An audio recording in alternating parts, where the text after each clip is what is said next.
여러분 안녕하십니까? 위클리 서울입니다. 일본 후쿠시마 오염수 방류로 인한 시민 불안감이 커지고 있는 가운데 서울시 의회 시정질문에서 핵무장, 방사능 오염수 문제가 논쟁의 불을 지폈습니다. 오세훈 서울시장은 필요 이상으로 시민 불안이 증폭되고 있다고 말했고 현장에서는 방사능 측정 검사 과정의 문제점도 지적됐습니다. 김진중 기자가 보도합니다. 과거 오세훈 시장이 한 발언을 꼬집으며 핵무장론에 대한 논쟁이 이어집니다. 한국은 도대체 몇 개의 핵무기를 만들어야 되고 그 핵무기를 유지하고 관리하는 비용으로는 얼마를 계산하고 계십니까? 저는 경우에 따라서는 한 개도 충분하다고 생각합니다. 그러니까 그거를 뭐 북한이 30개 있으니까 우리도 30개 만들자 이런 공론화를 주장하셨기 때문에 제가 구체적인 안과 근거를 여쭙는 겁니다. 제가 드리고 싶은 말씀은 북한이 핵무기를 가지고 있다면 방어 체계를 만드는 데 들어가는 재원보다는 차라리 핵무기를 개발하는 데 들어가는 재원이 훨씬 경제적이다. 한국의 독자적인 핵무장이 필요하다는 오 시장의 주장에 대해 박강산 시의원이 입장을 물으며 나온 말입니다. 시의회에서 벌어진 핵무장 논쟁은 자연스레 방사능 오염수 처리 문제로 넘어갔습니다. 안정성이 검증되지 않은 일본의 오염수 방류를 절대 반대한다라고 말씀하셨잖아요. 네. 그로부터 8월 24일 일본 정부의 방류에 이르기까지 시장님 오염수 방류를 막기 위해서 어떠한 노력을 하셨는지 밝히긴 좀 어려운데 도쿄에 방문을 했을 때 일본 출장도 다녀오셨죠? 네, 도쿄에 방문했을 때 필요한 일을 좀 했습니다. 오세훈 시장은 이미 정부의 입장이 정해져 있는 만큼 중요한 것은 시민 불안감을 최소화하는 것이라고 덧붙였습니다. 우리 정부의 입장은 이미 정해진 거고요. 이제 앞으로 필요 이상으로 증폭되어 있는 불안감을 어떻게 최소화해서 우리 국민들의 먹거리 안전을 보호하고 또 어민들의 생계를 보호할 것이냐. 이것이 아마 정부와 서울시의 숙제가 될 것 같습니다. 이날 자리에선 서울시의 휴대용 방사능 측정기 모델이 무용지물이며 시가 추가 확보하겠다고 밝힌 고성능 방사능 검사기기 또한 검사 과정에 최대 10시간이 걸린다는 문제점이 지적됐습니다. 방금 추가로 확보하겠다고 말씀하신 고성능 방사능 검사 기기인 감마 핵종 기기도 앞서 말씀드린 휴대용 측정기보다는 효과가 있습니다. 그렇지만 검사 과정에서 한 건당 시간이 3시간 걸리고요. 검사 전에 수산물의 뼈와 내장을 다 분리해야 된다고 합니다. 검사 이후에 수치 전달까지 시간이 너무 오래 걸려요. 10시간 걸린다고 합니다. 하지만 오 시장은 이에 대해 현재의 과학기술로는 이것이 최선이라며 하루 700종까지 검사를 할 수 있다고 설명했습니다. BTV 뉴스 김진중입니다. 불특정 다수에게 흉기를 휘둘러 숨지게 하거나 흉기로 주변에 위협을 가하는 사건들이 잇따라 발생하면서 시민 불안감이 커지고 있습니다. 언젠간 나도 피해자가 될 수 있다는 불안감에 요즘 호신용품을 찾는 사람들이 늘고 있는데요. 손성혜 기자가 현장 취재했습니다. 주택가에서 흉기를 들고 소란을 피운 30대 남성. 누군가를 직접적으로 공격하진 않았지만 주민들은 불안에 떨었습니다. 예측할 수 없는 위협적인 상황이 언제 또 벌어질지 모른다는 공포감에 주민들은 스스로를 보호할 수 있는 방법을 찾고 있습니다. 근데 집에 딸도 키우고 하니까 그런 생각 많이 들죠. 이러고 다니고 갑자기 누가 와서 확인하면. 인터넷 포털 사이트의 쇼핑 검색어 순위에는 호신용품이 최상단에 있습니다. 한 인터넷 쇼핑몰에 따르면 흉기 난동 사건 이후 호신용품 거래량이 급증한 것으로 나타났습니다. 호신용 스프레이와 경보기, 3단봉이 많이 팔렸습니다. 제가 들고 있는 건 인터넷 쇼핑몰에서 구입한 호신용 경보기입니다. 살짝 누르고 당기면 불빛과 함께 경보음이 크게 납니다. 경보기는 가볍고 작아 휴대하기 편하고 호루라기보다 소리가 큽니다. 호신용 스프레이는 얼굴에 최대한 가깝게 대고 뿌려야 효과적입니다. 3단봉은 위협을 가하는 상대의 행동을 저지하거나 공격을 막는 데 사용할 수 있습니다. 계란 지듯이 잡아서 45도로 손목 스냅을 이용해서 펼치시면 돼요. 긴 무기다 보니까 거리를 유지하면서 치셔야 돼요. 치거나 찌르거나. 단 사용이 서툴면 뺏길 수 있어 평소 충분한 연습이 필요합니다. 수련이 안 되신 분들은 요거를 잡히면 보통 이렇게 심겨루기해서 뺏으려고 하거든요. 그래서 안 되고. 전문가들은 호신용품이 범죄에 대한 불안감을 줄여주고 최소한의 자구책이 될 수 있다고 말합니다. 가장 좋은 방법은 상대를 자극하지 않고 거리를 벌려 빠르게 도망가고, 하지만 급한 경우에는 가지고 있는 우산이나 가방을 활용하여 흉기를 막을 수 있습니다. 또 호신용품이 있다면 호신용품을 사용해서 흉기에 대처할 수 있는 방법이 있습니다. 하지만 너클 등 호신용품이 범행 도구로 사용되는 경우도 있어 일부 호신용품에 대한 규제가 필요하다는 지적도 나오고 있습니다. 헬로티비 뉴스 손성입니다. 양천 지역의 가장 큰 현안 과제 중에 하나죠. 목동 유수지 개발입니다. 지난 10여 년간 다양한 개발 계획들이 나왔지만 지지부진한 상황인데요. 서울시가 이곳에 컨벤션 시설과 호텔 등을 세워 관광객을 유치하는 안을 추진하고 있습니다. 굴뚝 없는 신산업, 이른바 마이스 산업단지를 만든다는 계획입니다. 심다혜 기자입니다. 양천구 목동 운동장과 유수지 일대입니다. 총 부지 면적만 약 25만 제곱미터에 달합니다. 목동 운동장은 34년 전에 준공돼 시설이 낡았고 야구장 조명과 소음은 주변 민원을 불러일으킵니다. 목동 운동장도 이제만 30년, 40년 이상 되고 노후화도 많이 진행되고 문화시설, 그다음에 체육시설 이런 것들이 이제 많이 다른 권역에 비해서 많이 부족하거든요. 인구 대비. 그래서 그런 부분들 좀 앞으로 보강을 하면 좋겠다. 한때 이곳에 행복주택이 들어서려 했지만 백지화됐고 중소기업 혁신성장밸리 역시 실행되지 못했습니다. 서울시는 목동 유수지와 운동장을 통합개발하는 방안을 추진하기로 했습니다. 서울시는 이 공간을 마이스 복합단지로 조성하겠다는 계획입니다. 다목적 경기장과 컨벤션, 또 문화상업시설 등이 결합된 복합단지로 거듭날 전망입니다. 현재 목동 운동장과 유수지 일대는 지구단위 계획상 용적률이 50% 이하인 자연 녹지 지역입니다. 개발을 위해 지구단위 계획 변경이 필요한 상황. 서울시는 부지의 용도를 상업이나 주거 등으로 한정짓지 않는 공간 혁신 구역에 포함하는 방안도 검토하고 있습니다. 옛날 공업지역하고 지금 공업지역 상당히 다르잖아요. 공해도 없고 이러니까 그런 것들을 여건에 따라서 이렇게 복합화할 수 있는 이런 다양한 이제 방안들이 연구되고 있죠. 근데 도시 혁신구역도 있고 용도 복합구역도 있고 이런 것들에 대해서 한번 검토해보겠다는 거예요. 서울시는 내년 용역을 발주해 오는 2025년까지 구체적인 사업 방향을 완성할 계획입니다. 헬로티비 뉴스 심다혜입니다. 지난 2020년 도로교통법 개정으로 어린이 보호구역 내의 불법 주정차 차량에 대한 과태료가 기존보다 3배 인상됐습니다. 하지만 여전히 어린이 보호구역 내의 불법 주정차 차량이 줄지 않고 있는데요.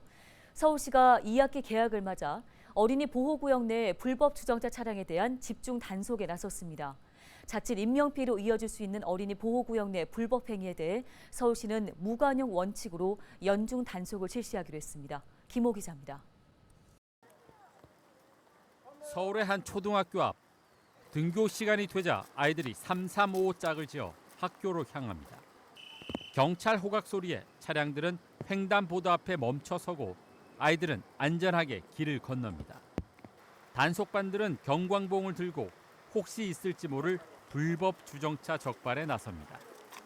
서울시가 어린이 보호구역 불법 주정차 근절을 위해 25개 자치구 경찰청과 합동으로 단속에 나섰습니다.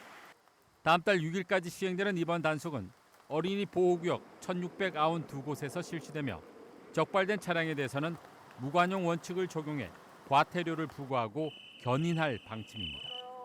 특별 단속 기간 외에도 상시 단속을 실시하고 있습니다. 그거는 저희 서울시뿐만 아니라 자치구, 경찰들이 상시적으로 단속하고 있습니다. 이를 통해 갖고 미래 세대 주역인 어린이들이 통학을 통한 사고 예방을 미연에 방지할 수 있을 거라 생각합니다. 어린이 보행 안전을 위해 지난 2020년 5월 어린이 보호구역 내 불법 주정차 차량에 대한 처벌이 강화됐습니다. 도로교통법 개정으로 이 같은 어린이 보호구역에서 불법 주정차를 할 경우 12만 원의 과태료가 부과됩니다. 일반 도로보다 3배나 높은 금액입니다. 법 개정 첫 해인 2020년 어린이 보호구역에서 적발된 불법 주정차 차량은 18만 4천여 건이었지만 2021년에는 17만 6천여 건으로 8천여 건 줄었고 지난해에는 14만 2천여 건으로 4만 건 가까이 감소했습니다. 올해는 7월까지 8만 1천여 건으로 지난해 같은 기간에 비해 6.2% 줄었습니다.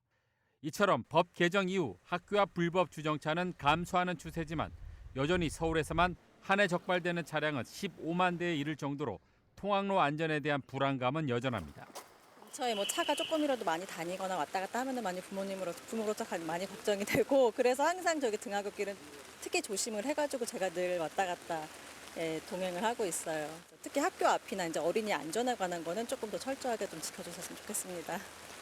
서울시는 어린이들이 안전하게 학교를 다닐 수 있도록 등하교 시간을 중심으로 어린이 보호구역 특별 단속을 지속적으로 실시하는 한편 주행형 CCTV 탑재 차량을 이용해 상시 단속을 펼칠 방침입니다. 헬로티비 뉴스 김호입니다.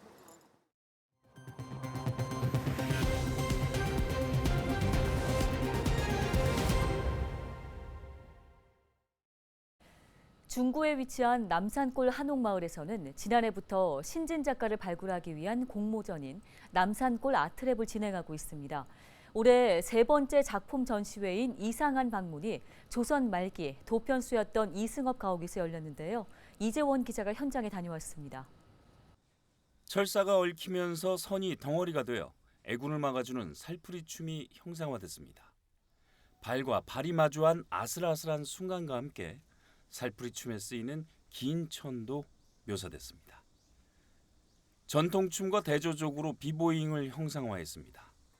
비보이의 치열한 경쟁의 상징인 배틀 문화를 하나의 작품으로 선보였습니다. 한옥이라는 전통적인 공간에서 표현된 역동적인 춤사위가 눈길을 끕니다.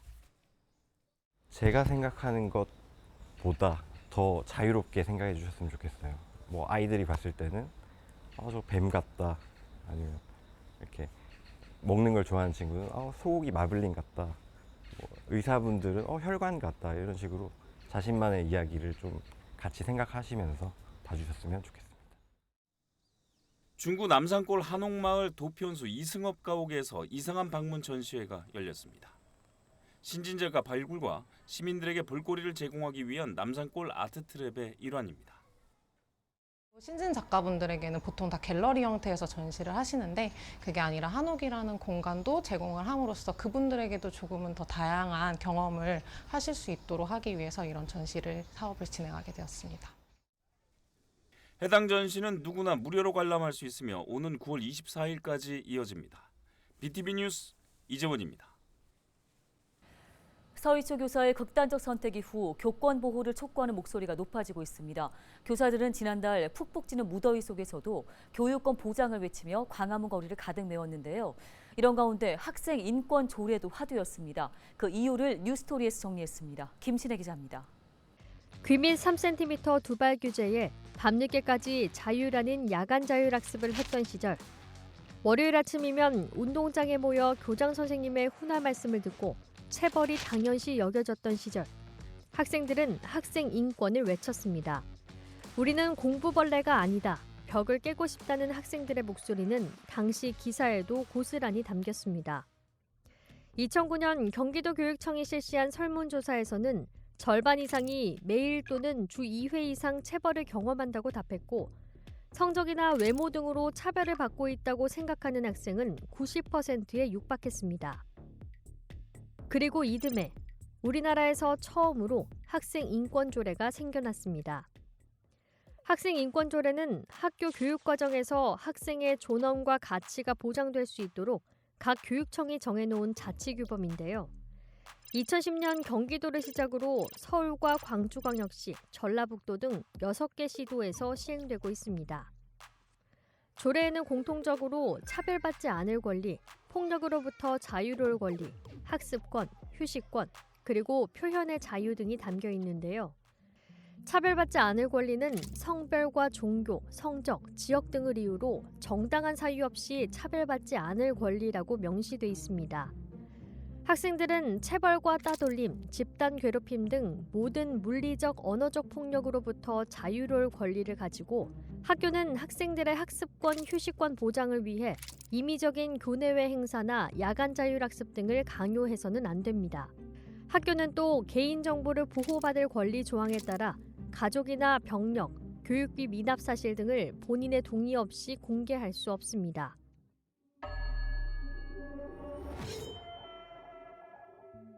최근 교권 추락의 원인을 두고 학생 인권 조례가 거론됐습니다. 학생 인권을 지나치게 중시하다 보니 교사의 교육권이 위축됐다는 주장이었습니다. 과거에는 지금과는 반대로 학생 인권이 되게 추락됐었잖아요. 그래서 그때 이제 좀 더 개인의 자유나 인권을 존중시켜가지고 조금 동등해지는 감이 있었는데 요즘 너무 그게 과열되면서 반대로 교권이 너무 추락된 상황이 인 것 같아요. 이 같은 논란은 일부 조항을 악용하는 사례들 때문으로 풀이되는데요. 수업 시간에 자는 학생을 깨웠더니 건강하고 개성 있는 자아 형성을 위해 적절한 휴식을 취할 권리를 가진다는 휴식권 침해라는 주장을 하거나 수업 시간에 모바일 게임을 하는 학생의 휴대폰을 압수하려 했더니 학생의 동의 없이 소지품을 검사하거나 압수해서는 안 된다는 사생활의 자유를 언급하며 부당하다고 하는 사례 등입니다. 심지어 교사가 과제를 제대로 해온 학생을 칭찬했을 때 그렇지 않은 학생이 성적으로 차별받았다고 주장할 가능성도 제기됐습니다.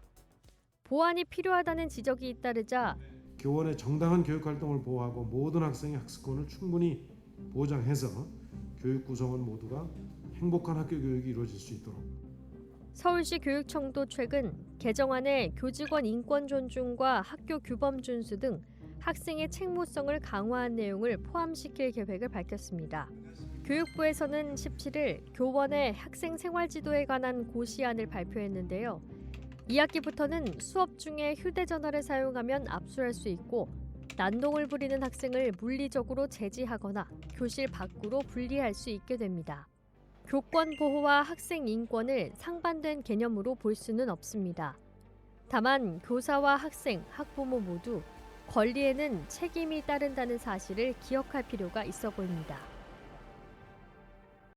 네, 오늘 저희가 준비한 소식은 여기까지입니다. 시청해주신 여러분 고맙습니다.